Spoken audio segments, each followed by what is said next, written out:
بسم اللہ الرحمن الرحیم۔ میں میاں محمد احسن ایڈوکیٹ ہوں اور آپ کو اپنے یوٹیوب چینل لیگل اوپینین میں ویلکم کرتا ہوں۔ ناظرین، میرا آج کا جو ٹاپک ہے وہ ہے رجسٹریشن آف میریجز، یعنی نکاح کا اندراج یا نکاح نامہ کیا ہے۔ رجسٹریشن آف میریجز کی بابت section 5 Muslim family laws ordinance 1961 میں وضاحت کی گئی ہے۔ 1961 سے پہلے جب مسلم فیملی لاز آرڈیننس کا انعقاد نہیں ہوا تھا تب شادی کا کہیں پہ اندراج نہیں ہوتا تھا، صرف نکاح ہوتا اور میاں بیوی جو ہے وہ آپس میں آباد ہو کر اپنی زندگی بسر کرنے لگ جاتے۔ لیکن پھر مسائل یہ پیدا ہوئے کہ کبھی کسی شخص کی وفات کے بعد پتہ چلتا کہ اس کی 2 یا 3 بیویاں یا بعض اوقات 4 بلکہ 5 تک جو اس طرح کے معاملات وقوع پذیر ہوئے ہیں کہ خواتین نے کلیم کیا کہ میں مرحوم کی بیوی ہوں اور ان کے جو بچے تھے وہ اس کے وارث ہیں۔ تو زیادہ تر وہ جو بڑے ذمہ دار یا وڈیرے لوگ تھے ان کی پراپرٹی کی تقسیم کے وقت اس طرح کے مسائل پیدا ہوتے تھے تو پریشانی کا باعث بنتے تھے۔ پھر حکومت نے علماء کرام سے مشاورت کی کہ اس کا جو ہے وہ کیا حل کیا جائے۔ تو باہمی مشاورت کے بعد یہ طے پایا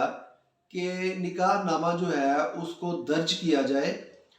اور شادی جو ہے اس کو رجسٹرڈ کیا جائے۔ تو اس بابت سیکشن 5 جو ہے مسلم فیملی لاز آرڈیننس اس میں وضاحت کی گئی، اور پھر اسلامی نظریاتی کونسل جو ہے اس کی سفارشات کے مطابق نکاح نامہ کا فارم جو ہے وہ تیار کیا گیا۔ تو نکاح نامہ جو ہے وہ ایک مکمل طور پر شادی کی بابت تفصیلات مہیا کرتا ہے۔ اس بابت نکاح رجسٹرار جو ہیں ان کو اپوائنٹ کیا گیا اور ان کی تعداد جو تھی وہ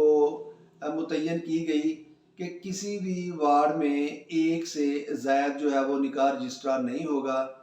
اور نکاح رجسٹرار جو ہے اس کو یونین کونسل کی طرف سے نکاح کا رجسٹر جو تھا وہ پرووائڈ کیا گیا۔ نکاح رجسٹرار جو ہے وہ پی پی سی کے سیکشن 21 کی روح سے پبلک سرونٹ اس کو ڈکلیئر کیا گیا،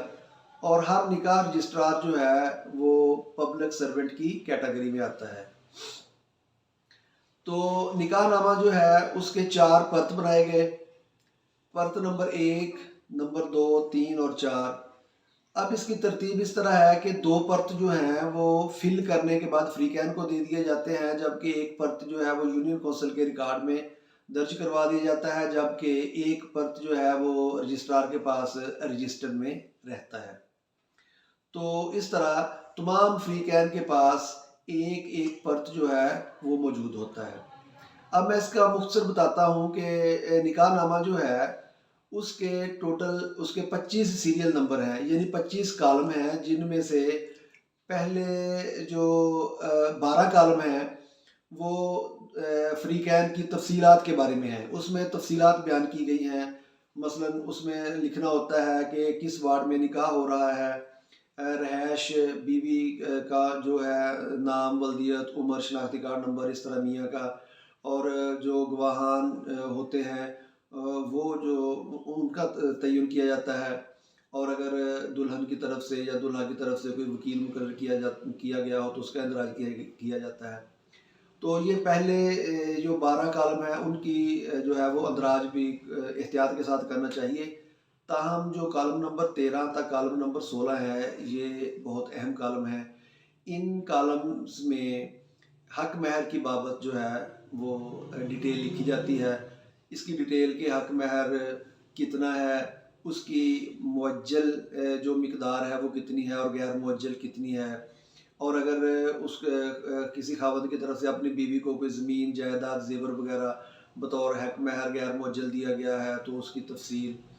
اور اگر کوئی پراپرٹی جو ہے اس کو دی گئی ہے تو اس کی ڈیٹیل جو ہے وہ کالم نمبر 16 میں لکھی جاتی ہے۔ اور ایک کالم نمبر 18 ہے، اس میں یہ ہے کہ اگر بوقت شادی فریقین اپنی مشاورت کے ساتھ یہ طے کر لیں کہ شادی کے وقت یہ طے کر لیا جائے کہ طلاق کا حق جو ہے وہ خاوند کی طرف سے بیوی کو دے دیا گیا ہے، تو پھر وہاں پہ لکھا جاتا ہے کہ خاوند کی طرف سے بیوی کو طلاق کا حق تفویض کر دیا گیا ہے، اور اس صورت میں خاوند جو ہے اس کا حق ساقط ہو جاتا ہے، اور بیوی جو ہے وہ طلاق کا حق اسے دے دیا جاتا ہے، اور بیوی جب چاہے وہ طلاق اپنے خاوند کو دے کر شادی سے جو ہے وہ اس کو فارغ کر سکتی ہے۔ یہ اختیار جو ہے یہ شرعی اصولوں کے مطابق ہے، اور یہ کوئی غیر شرعی نہیں ہے، تاہم ہمارے علاقے میں اس طرح کا کوئی رواج نہیں ہے، اور عام طور پر یہ کالم جو ہے اس پہ کراس لگا دیا جاتا ہے۔ اب جو کالم نمبر 17 اور کالم نمبر 19 جو ہیں، 17 میں یہ ہے کہ اگر کوئی دیگر کوئی شرط طے ہو، اور کالم نمبر 19 میں ہے کہ آیا شوہر کے طلاق کی جو طلاق دینے کا حق ہے، یا طلاق دینے کی صورت میں کیا اس کو جو ہے وہ کوئی شرط طے کی گئی ہے۔ تو لوگ عام طور پہ جو ہے ان دونوں کالمز میں اندراج کر لیتے ہیں کہ اگر خاوند طلاق دے گا تو 5 لاکھ روپے جرمانہ ادا کرے گا، یا جو کالم نمبر 17 ہے وہاں پر بھی کوئی اس طرح کی شرط لکھ لی جاتی ہے۔ لیکن جو حالیہ سپریم کورٹ اور ہائی کورٹس کے فیصلے ہیں اعلیٰ عدالتی نظائر کی روشنی میں، یہ دونوں کالمز جو ہیں ان کو غیر شرعی ڈکلیئر کیا جا چکا ہے، اور اب ان کالمز میں جو لکھی گئی شرائط ہیں ان کی کوئی اہمیت نہیں ہے۔ اور اگر بیوی کو کوئی اس طرح کی مطلب خطرہ ہو تو اسے چاہیے کہ وہ کالم نمبر 16 جو ہے حق مہر غیر معجل، اس کالم میں غیر معجل حق مہر جو ہے اس کی اماؤنٹ طے کروا لے، اس کی شرعی حیثیت بھی ہے، اور عدالتیں جو ہیں جو وہاں پہ لکھا ہوتا ہے وہ لے کے بھی دینے کی پابند ہیں، اور وہ شرعی طور پر بھی اس کو درست تسلیم کیا جاتا ہے۔ باقی جو کالم نمبر 20 سے لے کر بقیہ 5 ہیں، وہاں پہ نکاح خواہ کا نام اور شادی کے رجسٹر کروانے کی تاریخ،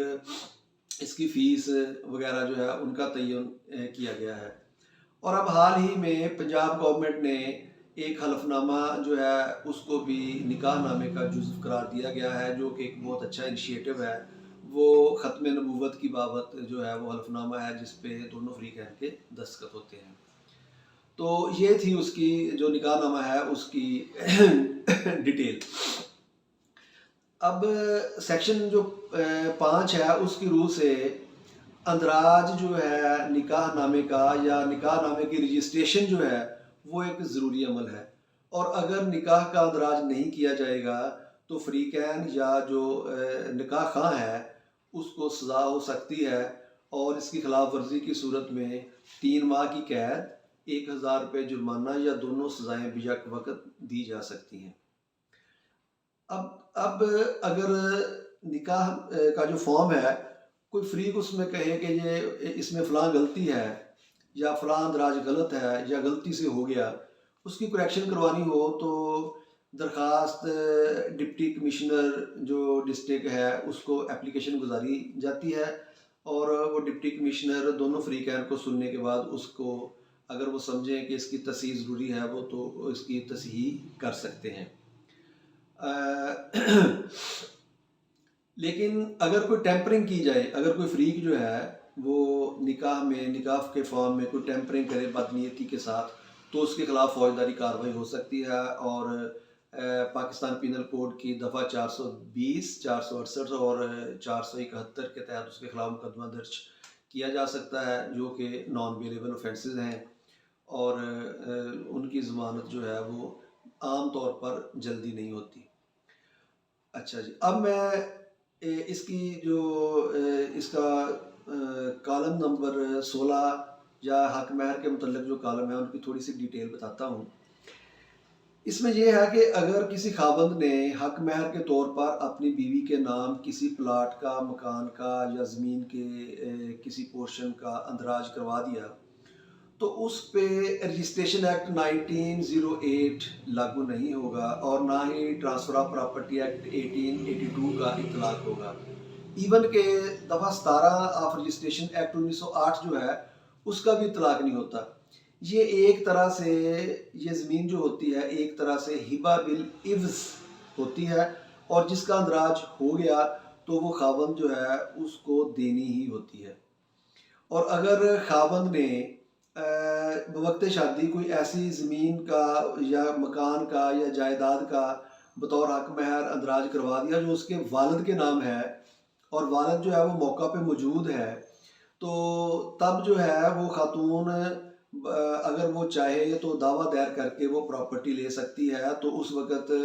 خاوند جو ہے وہ یہ عذر نہیں لے سکتا کہ میں تو اس کا مالک ہی نہیں ہوں۔ اور اگر کسی غلط بیانی سے کسی ایسی پراپرٹی کا اندراج کروا دیتا ہے جس کا وہ مالک نہیں ہے، یا اس کے والدین بھی اس کے مالک نہیں ہیں، تو اس کا مطلب یہ نہیں ہے کہ کل کو وہ اس کی جان چھوٹ جائے گی، پھر بھی اس کی جو مالیت ہے اس کے حساب سے اگر خاتون کلیم کرے تو اس کو اس کی قیمت کا بدل جو ہے وہ متبادل قیمت دینی پڑے گی۔ تو P L D 2000 Lahore 355 page کی ایک سائٹیشن ہے، جس کی روح سے سیکشن 5 کے تحت درج کیا گیا نکاح نامہ درست تسلیم کیا جائے گا۔ جو فیملی کورٹ ہے وہ ایسا نکاح نامہ جو مسلم فیملی لاز آرڈیننس 1961 کے تحت رجسٹرڈ کیا گیا ہوگا، فیملی کورٹ اس کی ویلیڈیٹی کی بابت کوئی سوال نہیں کر سکتی۔ یعنی فیملی کورٹ یہ نہیں کہہ سکتی کہ اگر وہاں پہ کوئی میٹر آئے، اس کے جو انگریڈینٹس ہیں اس کو وہاں پہ ڈسکس نہیں کیا جائے گا، اس کی بابت وہاں پہ کوئی ایویڈنس نہیں لی جائے گی، اس کو ہر طرح سے درست تسلیم کیا جائے گا۔ اور کسی کا یہ عذر کہ یہ غلط بیانی سے لکھا گیا ہے، یہ بعد میں لکھا گیا ہے، یہ پہلے لکھا گیا ہے، فیملی کورٹ اس معاملے کو قطعی طور پہ جو ہے اس میں مداخلت نہیں کر سکتی۔ تو وہ دعویٰ جو ہے نکاح نامہ کے اندراج کے لحاظ سے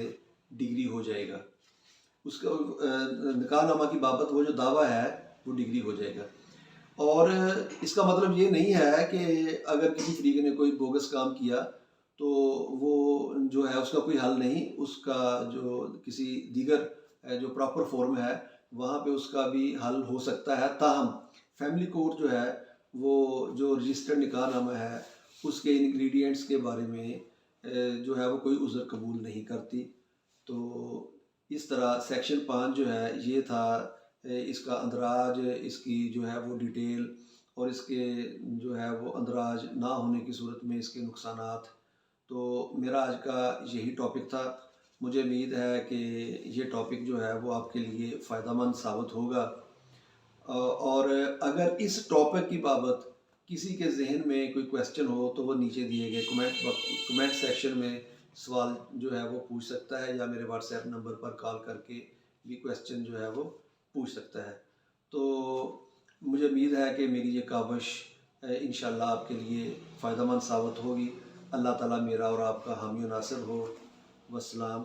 میاں Muhammad Ahsan, advocate high court.